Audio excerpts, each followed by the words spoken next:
Hello friends. சின்ன மருமகள் சீரியலில் இனி வரப்போகும் எபிசோடுகளில் கதை எந்த பக்கம் போக போகிறது என்பதை பார்க்கும்போது உண்மையிலேயே மனதை உருக்கும் அளவுக்கு பல திருப்பங்கள் வரப்போகிறது. குறிப்பாக ஐஸ்வர்யாவுக்கு நடந்த சம்பவத்துக்கு பிறகு இந்த குடும்பமே தலைகீழாக மாறப்போகிறது. ஒரு பக்கம் ஐஸ்வர்யா உயிருக்கு ஆபத்தான நிலையில் மருத்துவமனையில் போராடிக் கொண்டிருக்க, இன்னொரு பக்கம் அவளுடைய நிலைக்கு யார் காரணம் என்ற பேச்சு குடும்பத்திற்குள் மிகப்பெரிய பிரச்சனையாக மாறுகிறது. ஐஸ்வர்யாவின் உடல்நிலை மிகவும் மோசமாக இருக்கிறதை தமிழ் செல்வி தெரிந்து கொண்டதும் ஒரு நிமிடம் கூட தாமதிக்காமல் அவளை தான் நம்பிக்கை வைத்திருக்கவும் மருத்துவமனைக்கு அழைத்துச் செல்ல வேண்டும் என்று முடிவு செய்கிறார். வீட்டில் இருப்பவர்கள் ஆரம்பத்தில் தயங்கினாலும் ஐஸ்வர்யாவுக்கு ஏதாவது ஆகிவிட்டால் வாழ்நாள் முழுவதும் அந்த குற்ற நண்பர்களே உங்களுக்கும் தமிழ்ச்செல்வி மற்றும் சேதுபதியை பிடிக்குமும் என்றால் இப்போதே இந்த வீடியோவிற்கு ஒரு லைக் பண்ணி சேனலை கண்டிப்பாக சப்ஸ்கிரைப் செய்யுங்கள். உணர்வில்தான் இருக்க வேண்டியிருக்கும் என்று சேது நினைக்கிறார். அதனால் வேறு வழியில்லாமல் தமிழ் செல்வி சொன்ன மருத்துவமனைக்கே ஐஸ்வர்யாவை அழைத்துச் செல்கிறார்கள்.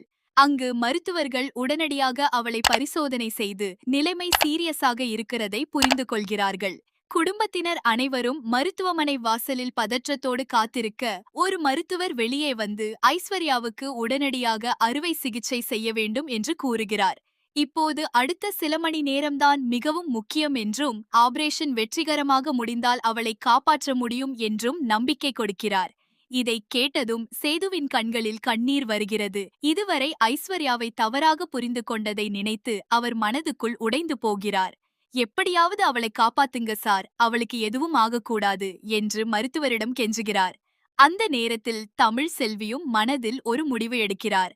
தன் மகள் மீனாட்சியின் உயிரை காப்பாற்றுவதற்காக தன்னுடைய உயிரையே பொருட்படுத்தாமல் ஓடிய ஐஸ்வர்யாவுக்கு இப்போதுதான் ஏதாவது செய்ய வேண்டும் என்று நினைத்து கோவிலுக்கு செல்கிறார். அங்கே கண்களில் கண்ணீருடன், என் குழந்தையை காப்பாத்தியவளை நீங்கள்தான் காப்பாத்தணும் என்று கடவுளிடம் மனமுருகி வேண்டிக் கொள்கிறார். அதே நேரத்தில் சேதுவும் வேறு ஒரு பக்கம் கோவிலுக்கு வந்து ஐஸ்வர்யாவுக்காக வேண்டிக் கொண்டிருப்பது மிகவும் உணர்ச்சிகரமான காட்சியாக இருக்கப் போகிறது. மீனாட்சியை காப்பாற்றியதற்காக ஐஸ்வர்யாவிடம்தான் எவ்வளவு பெரிய தவறு செய்திருக்கிறேன் என்பதை சேது அப்போது முழுமையாக உணர்கிறார். அவளை நான் புரிஞ்சுக்கவே இல்லை, அவள் மனசுக்குள்ள என்ன இருந்துச்சுன்னு தெரிஞ்சுக்காம அவளை காயப்படுத்திட்டேன். இப்போ அவதான் உயிருக்கு போராடுறா, அவளுக்கு எதுவும் ஆகக்கூடாது என்று கடவுளிடம் வேண்டிக் கொள்கிறார். தமிழ் செல்வியும் சேதுவும் வேறு வேறு இடங்களில் ஒரே மனிதருக்காக வேண்டிக் கொண்டிருப்பது கதையில் ஒரு அழகான உணர்ச்சியை ஏற்படுத்துகிறது. அவர்களுடைய வேண்டுதல் முடிந்த சில நேரத்திலேயே மருத்துவமனையில் ஐஸ்வர்யாவின் நிலை மெதுவாக சீராக ஆரம்பிக்கிறது. மருத்துவர்கள் ஆபரேஷனை மேற்கொண்டு சில முக்கியமான தருணங்களில் ஐஸ்வர்யாவின் உடல்நிலை நல்ல முன்னேற்றம் காண்பதை கவனிக்கிறார்கள். இதனால் மருத்துவர்களுக்கே நம்பிக்கை வருகிறது.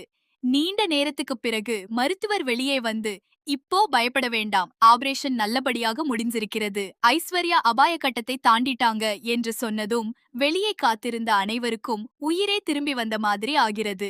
குறிப்பாக சேது மருத்துவரின் கையை பிடித்துக்கொண்டு கண்ணீருடன் நன்றி சொல்ல தமிழ் செல்வி தன் கைகளை கூப்பிட்டு கடவுளுக்கு நன்றி கூறுகிறார். ஐஸ்வர்யாவின் அம்மாவும் என் பொண்ணை இழந்துடுவோமோன்னு நினைச்சு ஒவ்வொரு நிமிஷமும் உயிரே போயிட்டு வந்தது, இப்போதான் நிம்மதியா இருக்கு என்று அழுதபடி சொல்கிறார். ஆனால் ஐஸ்வர்யா உயிர் தப்பிய மகிழ்ச்சி குடும்பத்தில் நீண்ட நேரம் கூட நீடிக்கவில்லை. காரணம், ஈஸ்வரி மீண்டும் குழந்தைகளை குற்றம் சொல்ல ஆரம்பிக்கிறார். ஐஸ்வர்யாவுக்கு நடந்ததற்கு குழந்தைகள் மீது இருந்த பாசம்தான் காரணம் என்று கூறி இனிமேல் அந்த குழந்தைகள் வீட்டில் இருக்கக்கூடாது என்று பிடிவாதமாக பேசுகிறார். இதை கேட்டதும் சேதுவால் அமைதியாக இருக்க முடியவில்லை. குழந்தைகளை விட்டுதான் ஒருபோதும் பிரியமாட்டேன் என்று தெளிவா கூறுகிறார். ஐஸ்வர்யாவுக்கு நடந்ததுக்கு குழந்தைகள் காரணம் கிடையாது, நடந்ததை நான் பாத்துக்கிறேன், குழந்தைகளை மட்டும் என்கிட்ட இருந்து பிரிக்கச் சொல்லாதீங்க என்று உறுதியாக பேசுகிறாரு. இதனால வீட்டுக்குள் மீண்டும் ஒரு பெரிய சண்டை உருவாகிறது. ஈஸ்வரி ஒருபுறம் குழந்தைகளை வீட்டை விட்டு அனுப்ப வேண்டும் என்று வற்புறுத்த, அப்பத்தா அதற்கு கடுமையாக எதிர்ப்பு தெரிவிக்கிறார். ஒரு குடும்பத்தில் பிரச்சனை நடந்துவிட்டது என்பதற்காக குழந்தைகளை குற்றவாளிகளாக மாற்றுவது சரியல்ல என்று கூறுகிறார். ராஜாங்கமும் இப்போது சண்டையை பெரிதாக்க வேண்டாம், முதலில் ஐஸ்வர்யா முழுமையாக குணமடையட்டும் என்று அனைவரையும் அமைதிப்படுத்த முயற்சி செய்கிறார். ஆனால் ஈஸ்வரி தன்னுடைய முடிவிலிருந்து பின்வாங்குவதாக தெரியவில்லை. அதைவிட பெரிய அதிர்ச்சி என்னவென்றா, தமிழ் செல்வியே தன்னுடைய குழந்தைகளை அழைத்து கொண்டு வீட்டை விட்டு போக தயாராக இருப்பதாக சொல்றாரு. என்னோட குழந்தைகளால தான் ஐஸ்வர்யாவுக்கு பிரச்சனைன்னு எல்லாரும் நினைக்கிறாங்கன்னா நான் என் குழந்தைகளை என்னோட கூடவே வச்சுக்கிறேன். ஐஸ்வர்யாவும் நிம்மதியா இருக்கட்டும் என்று சொல்கிறார். இதை கேட்ட சேது அதிர்ச்சி அடைகிறார். குழந்தைகள் இல்லாமல் தன்னால் வாழ முடியாது என்று கூறுகிறார். அதே சமயம் ஐஸ்வர்யாவும் தன்னை பற்றி தவறாக நினைக்க வேண்டாம் என்றும் குழந்தைகள் விஷயத்தில் இனிமேல் எந்த பிரச்சனையும் வராதபடிதான் பார்த்துக் கொள்வதாகவும் அவர் கொல்லுகிறாரு. அந்த நேரத்துல கருப்பு கூட சேதுவை அமைதியாக இருக்கச் சொல்லி முதல்ல ஐஸ்வர்யா கண்ணு முழிக்கட்டும், அவங்க என்ன நினைக்கிறாங்கன்னு தெரிஞ்சுக்கலாம், அதுக்கப்புறம் என்ன முடிவு வேண்டும்னாலும் எடுக்கலாம் என்று அறிவுரை சொல்கிறாரு. ஆனால் ஈசுவரி கருப்புவை அவமதிக்கும் விதமாக பேச சேதுவுக்கு கடும் கோபம் வருகிறது. பல வருடங்களாக இந்த வீட்டின் ஒரு உறுப்பினராக இருக்கும் கருப்புவை இப்படி பேசக்கூடாது என்று சேது வெளிப்படையாக கூறுகிறார். இதனால குடும்பத்தில் இன்னொரு பிரச்சனை உருவாகிறது. மருத்துவமனை என்பதையே மறந்து போய் எல்லோரும் சத்தமாக பேசிக் கொண்டிருக்க அங்கு வரும் மருத்துவ ஊழியர்கள் அனைவரையும் கண்டிக்கிறார்கள். இது மருத்துவமனை, இங்கே சத்தம் போடக்கூடாது, பிரச்சனை இருந்தால் வெளியே போய் பேசிக்கொள்ளுங்கள் என்று சொல்லி அனைவரையும் அமைதிப்படுத்துகிறார்கள். இதற்கிடையில் ஈஸ்வர் இன்னொரு திட்டத்தை போடுகிறார். ஐஸ்வர்யாவின் பெற்றோரிடம் சென்று குழந்தைகள் சேதுவுடன் இருக்கும் வரை ஐஸ்வர்யாவால்